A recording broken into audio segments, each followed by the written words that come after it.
Hi friends, welcome to dream world cooking. இன்றைக்கி சாம்பார் சாதம் எப்படி செய்யலான்னு பார்க்கலாம் வாங்க. குக்கரில் கொஞ்சமாக எண்ணெய் ஊற்றிருக்கேங்க. சீரகமும் பெருங்காயம் போட்டு தாளிச்சிட்டு சின்ன வெங்காயம், கருவேப்பிலை, பச்சை மிளகாய், 3 பல் பூண்டுங்க, மஞ்சத்தூள் இதெல்லாம் போட்டு நல்லா வதக்கிட்டுங்க. தக்காளி ஒரு 3 தக்காளி சேர்த்துருக்கேங்க. அதையும் சேர்த்து நல்லா வதக்கிடுவோம்.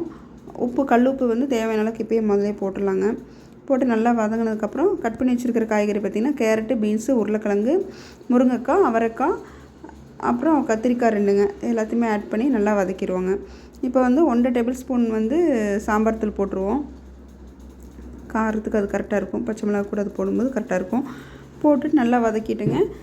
இந்த ஸ்டேஜில் நம்ம 1 டம்ளர் அரிசியும் 1/4 டம்ளர் பருப்பு போட்டு ஊற வச்சு கழுவி வச்சுருக்கிறேங்க. அதை ஆட் பண்ணிடலாம்.